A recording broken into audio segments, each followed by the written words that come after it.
Hello and welcome to the TrainerWise Daily Show. Today's episode is a discussion on some of the things that have had the greatest impact on the training industry in the last 10 years. Show me a good time. Oh yeah, oh yeah. Show me a good, show me a good time. Oh yeah.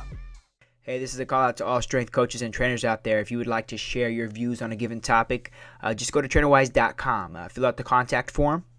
Tell us the topic that's of interest to you, and we'll get you on as soon as possible. We're filling up shows at the moment, currently taking guest speakers. So please do take the time now to contact us there, and we'll get you on.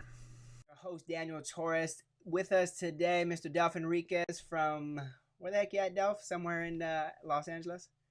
Studio City, but I'd say Los Angeles. Yeah, super cool. Thanks for coming on, Delf. I had you on last time. You were at IDEA. You gave us a breakdown of all the equipment, like what were the cool things going on. I think we were talking about I don't see. I get confused because I have little kids and they have these things called Bakugans, but it was something like. This is Bakwa Fitness, I think. No, it was the ball with the knobs on it. What is that thing called?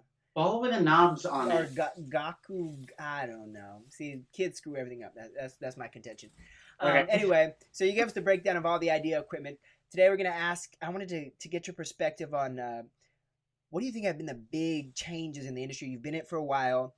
Right. I just want to see what your thoughts are. I'll kind of share what I think at the same time. So first question would be top 2 or 3 things that have had the biggest impact on the training industry. Right. When you sent me the questions, I think this is over the last 10 years, right? Yeah. Right. And I thought I'd narrow it down to, number 1, the greater presence of fitness on TV. And by that, very briefly, I'll say things like Biggest Loser or like that Jackie Warner show. Yeah, right. Okay? So that's number 1. Shape weight. Yes. Oh, well, no, not that as much. More like mainstream TV, you know what I mean? Not shows that have a large viewership. Correct. And where it's now more featured in just as part of a show. Like I don't think there was ever a time when fitness was a show premise, if you know what I mean. Yeah, totally. Yeah. So that's 1, and then we can expound on that. And then number 2, everyone talks about it. It's been obviously something that's affected everyone in some way, shape, or form, even the Real Housewives it's affected, is the economy.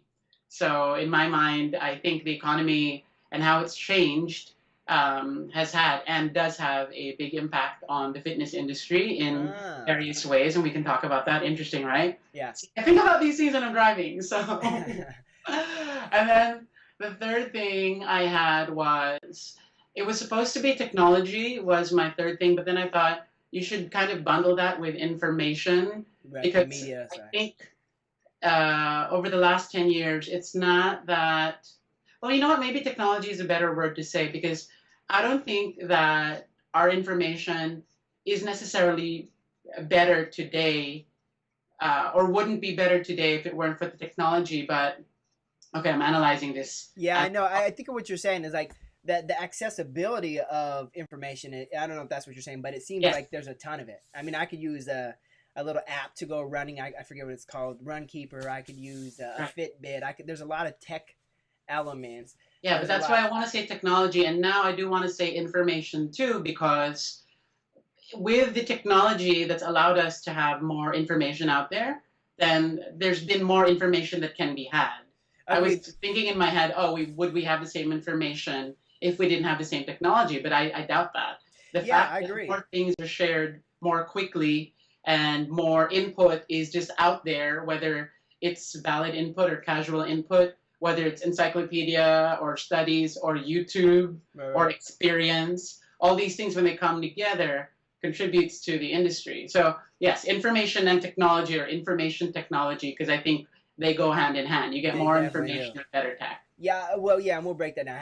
I really think that's a big component. I have a third question we'll talk about, and it kind of addresses the one thing that I think that may be more future changing. But to go back to the first thing you said, before economy, your first, you said those shows. Now I know. TV. Yeah, I see a lot of Bravo shows where they have somebody in a private gym and they have their own, clients, and they're yelling at them, and they're talking about like, oh my God, you did what? And there's that whole how do you say when it's a real life deal, what do they call that? Those Reality TV shows on drama. that, and so trainers out there making big names for themselves.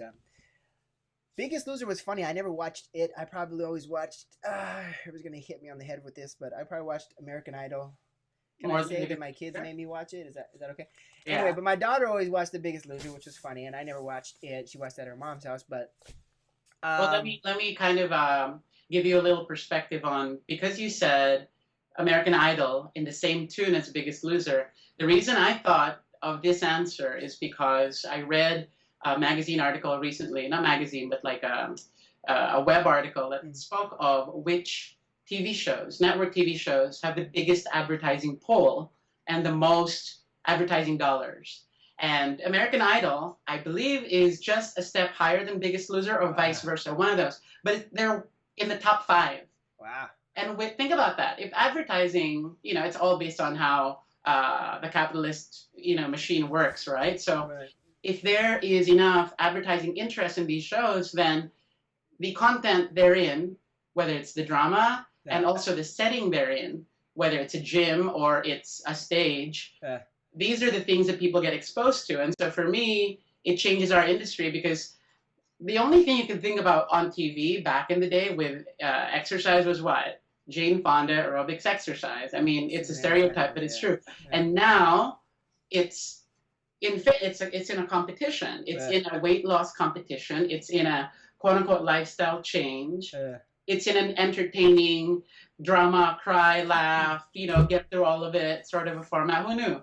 Yeah, let me ask you something. You probably don't watch Biggest Loser for the same reason that I do, and yet you gotta give it to them and to the rest of America for bringing this issue, if it's obesity or whatever, but bringing the industry to the forefront as far as what it is that we do.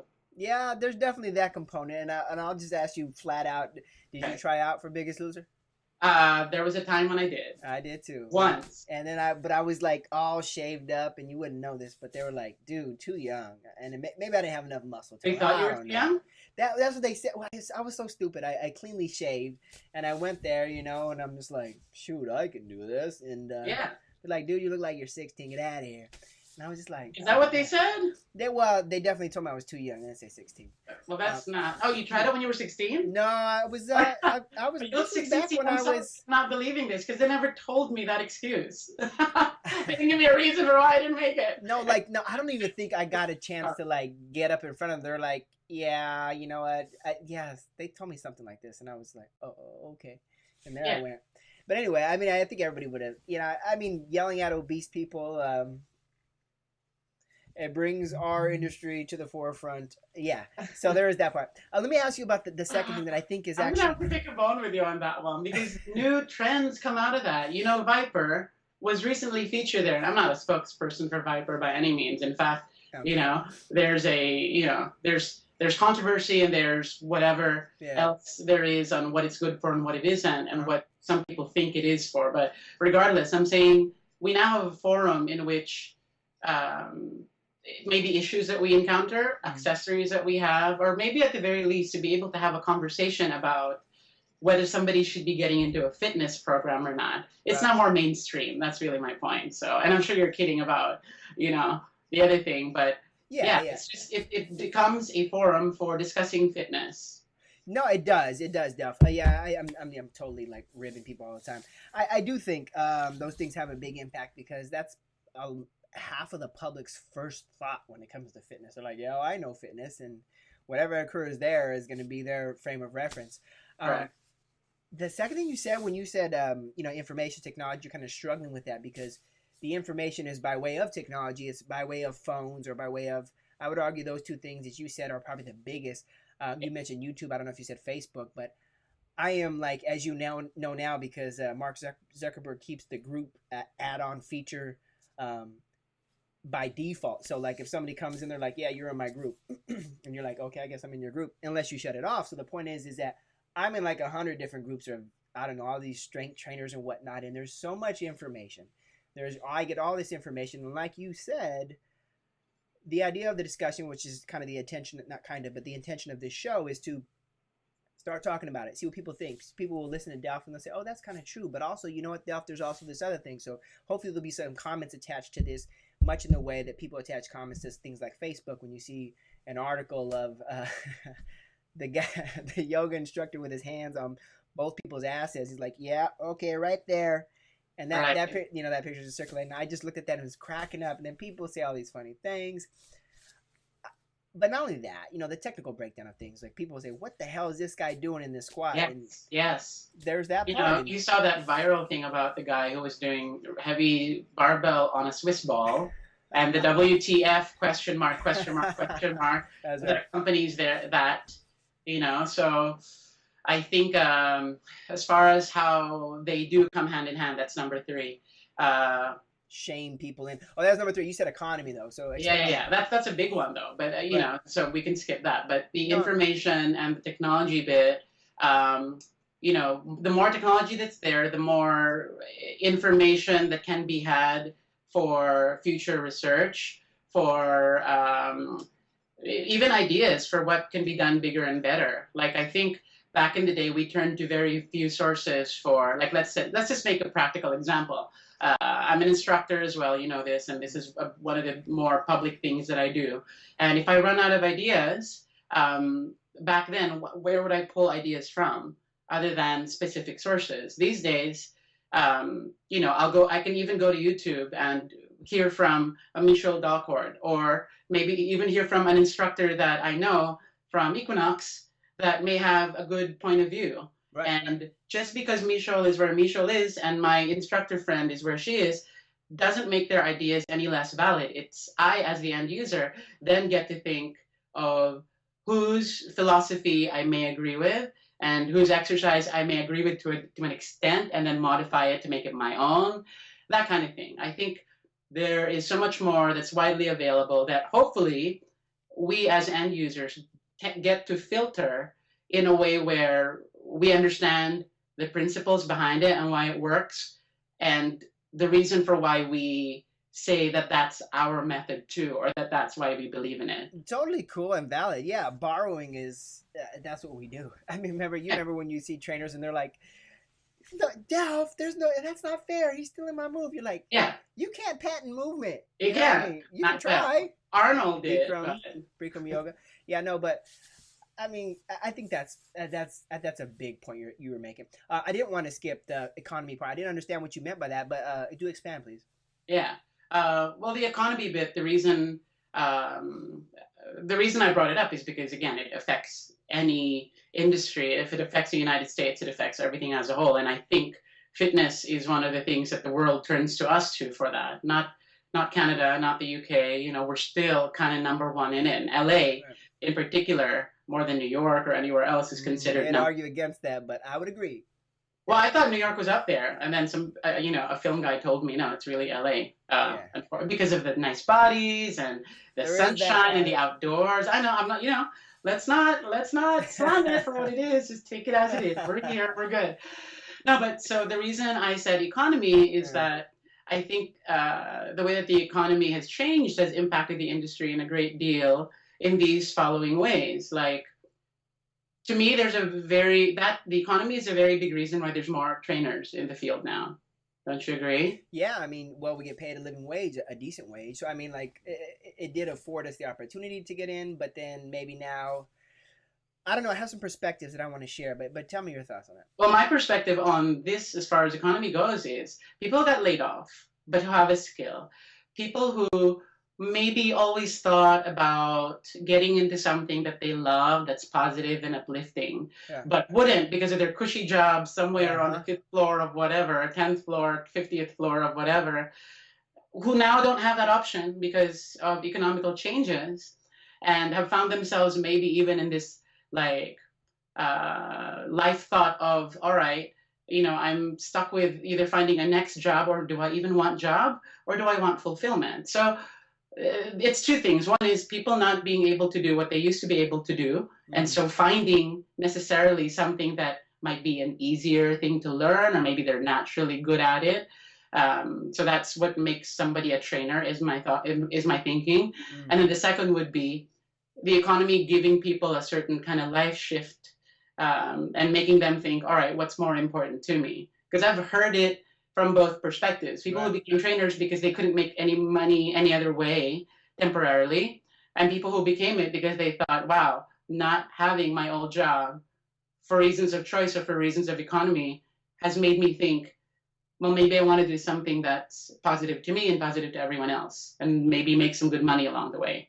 That's pretty good. I wouldn't even coming from that angle. That's a pretty interesting perspective. And the more you say it, the more I'm like, yeah, no stuff.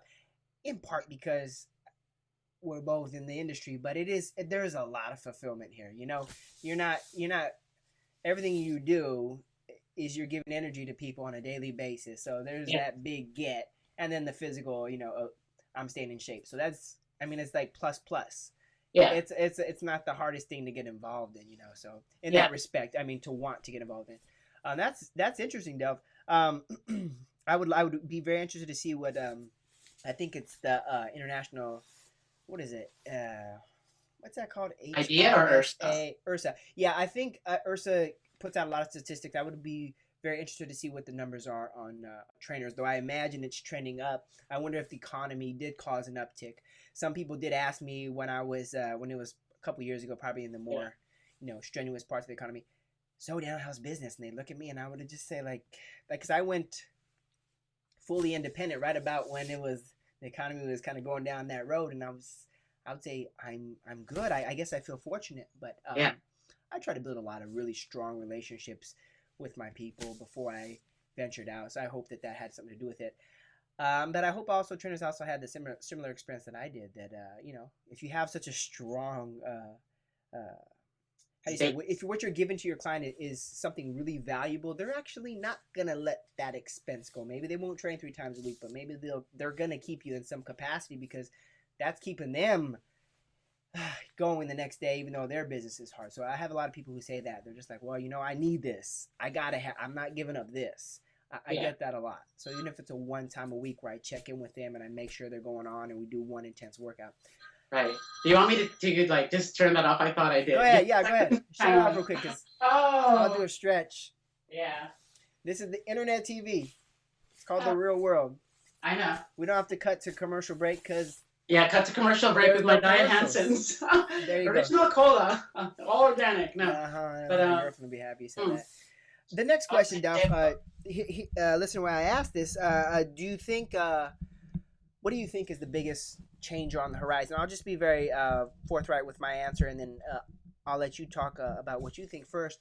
I just think CrossFit is like, I always tell my clients, I say, we're just fitness enthusiasts living in a CrossFit world, it seems. I'm not a homer. I've never been to a CrossFit facility. Actually, the person here in the city where I live in, no names, Pasadena, didn't call me back when I had a question about it.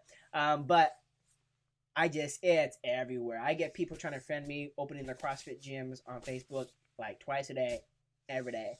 And I don't think there's good and bad, and we can have that conversation elsewhere. But what do you see what do you think might happen down the road that people don't see now? What might happen? Oh, if it's specifically that question, what might happen down the road that they don't see? What's coming around the corner? Do you see something starting now that you're thinking that's going to be a bigger trend, like virtual training? More than a trend, more than anything, I'm just seeing that we are trending to, and we talked about this last time, a place of harder, better, faster, stronger. Harder, faster, stronger equals better. More equals better, which extreme. You and I know isn't the case. Down the line, these are people who, the same CrossFitters, the same extremist type of trainers, if they're not careful, will be the very same ones who will probably be in my situation where I had a back injury from powerlifting.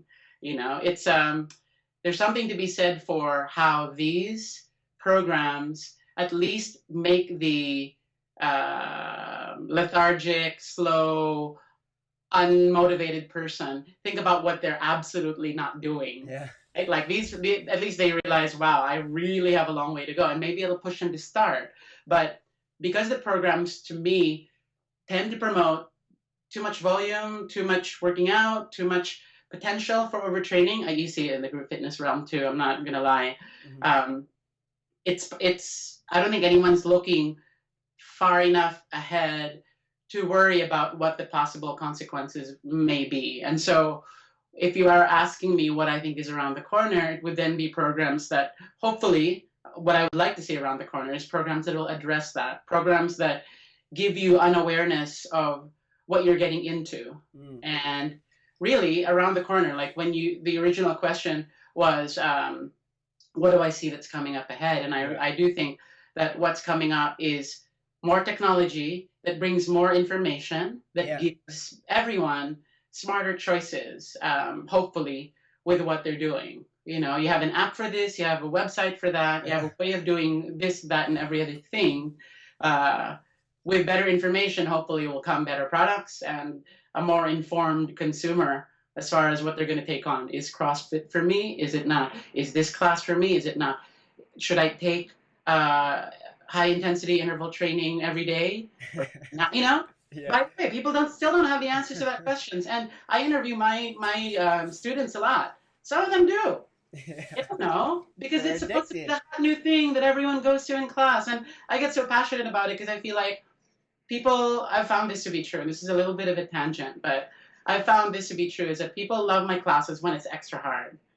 And yeah, totally true. Exactly. And then as if that's the measure of how to make it hard.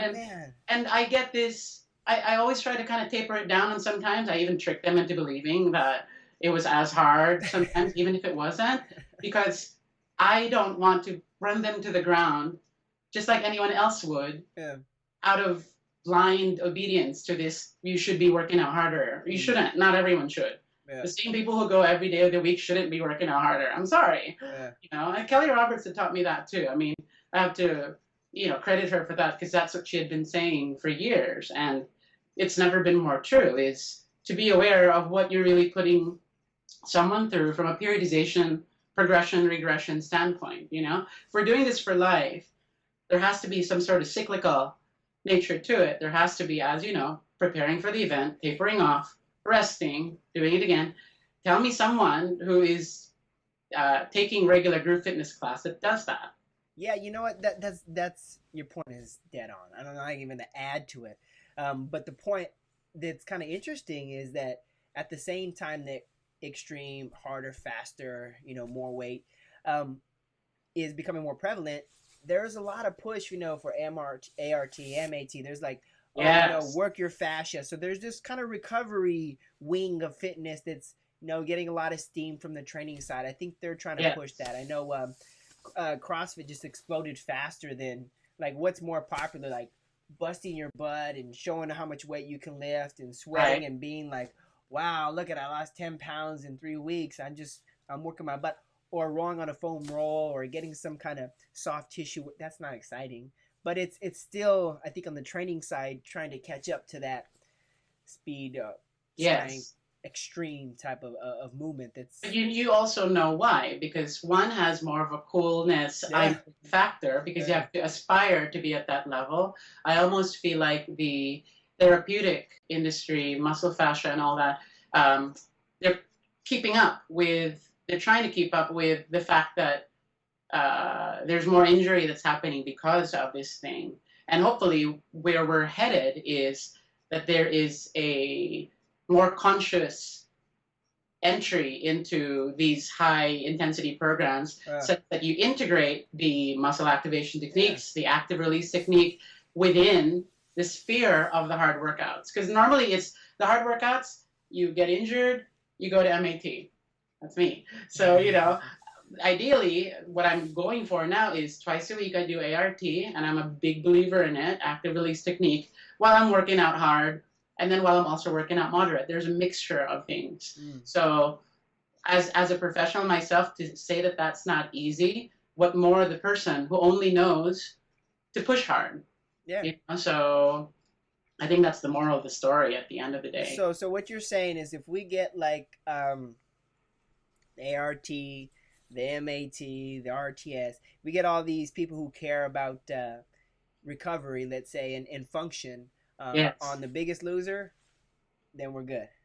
Well, if you could find a way to make those protocols make our obese population lose a ton of weight in as short of a time, and obviously it'll be more safe. Then you got a winning formula. But unfortunately, as you know, it's not exciting. It's not as exciting as technique. Won't get you there. If you're yelling at someone, you're like, "Come on, you need to move your ass. You ate too many Oreos, didn't you? Didn't you? I ain't apologizing for you." And you get that. That's more entertaining. You're like, "Wow, she's a beast." That can be more entertaining than like, "Okay, now stay there. Good. Now just pause and take a deep breath in." Yeah, not gonna cut it. But I mean, it'll get there. I think because every trainer talks about it. You see every trainer in the gym. The first thing they do, every client's mashing something out, rolling on something. Everybody. They're not even on the treadmill as a warm up. It seems they're rolling on something. Good.